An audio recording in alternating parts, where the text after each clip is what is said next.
So what happens when you take two massive topics, faith, one of the oldest things in human history, and the environmental crisis, maybe the most urgent problem we face right now? Well, you get a really powerful and kind of challenging question. Can faith, can our spiritual beliefs actually help save the planet? All right, let's get into it.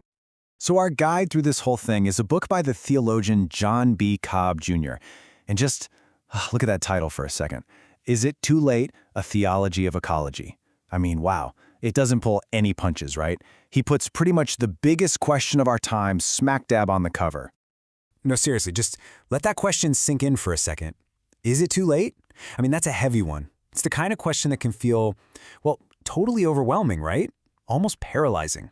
And while, science and politics and economics are all racing for answers, this book asks, hey, what if theology, what if faith holds a really crucial piece of the puzzle? And this is important because this isn't just some dusty academic debate. Nope. Cobb frames this as the single most urgent question for us as a species. The way we answer it, heck, whether we even have the guts to ask it, that's what's defining the future we're all creating right this very minute. So, to even start to get at an answer, we've got to look back at the relationship between faith and ecology. And let's be real here, it's been complicated.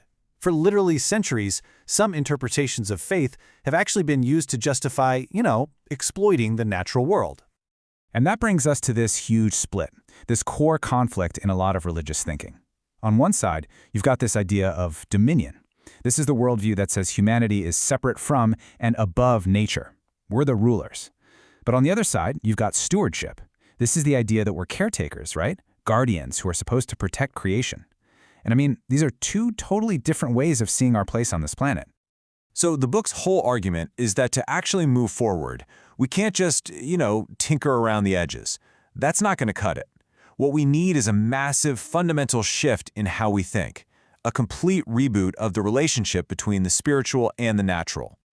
And this is where we get to the core idea, a theology of ecology. And listen, this is way more than just like recycling a bit more. It's a really deep spiritual framework. It basically says that the planet itself, the rivers, the animals, the forests, all of it is sacred. It's not just a pile of resources for us to use up. No, it has its own value, its own right to exist and thrive. Okay, so what does that actually look like? Well, first, it means seeing the divine in the natural world, not just somewhere far away. Second, it means that every single part of creation has value all by itself, not just for what it can do for us.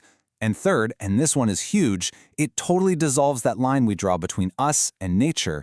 We're not separate from it, we are it. We're part of this incredible web. And once you accept that, the conclusion is pretty unavoidable. Protecting our planet becomes a fundamental moral and spiritual responsibility. All right, so if that's the whole framework, where does that leave us with that terrifying question from the beginning, is it too late? Well, this is where the book takes a really fascinating turn. It doesn't offer a theology of doom and gloom. Instead, it offers a theology of hope. Because get this, the book's answer to, is it too late? It isn't a simple yes or no. It's not about some date on the calendar. The whole point isn't to predict some doomsday deadline. The point is to make us realize that we are facing a huge, fundamental decision. A decision about who we want to be and how we're going to live, starting right now. And when you reframe it like that, suddenly there's a clear path forward. It's kind of like a three-step process. First, we have to acknowledge it. We have to truly recognize that deep connection we have to the earth. Second, we have to rethink everything, making that massive shift in our worldview, away from dominance and towards stewardship. And finally, you guessed it, we have to act. We got to translate this new way of thinking into our actual daily choices and just live with a real sense of care and reverence for the whole world around us. So let's end with this thought. What if hope isn't just a feeling? Something we passively wait for. What if hope is a choice, something we actively create? Maybe by rethinking our place in the world, we find the power not just to worry about whether it's too late, but to decide that it won't be. That's the challenge, and really, the invitation of a theology of ecology. And at the end of the day, that choice, it's up to every single one of us.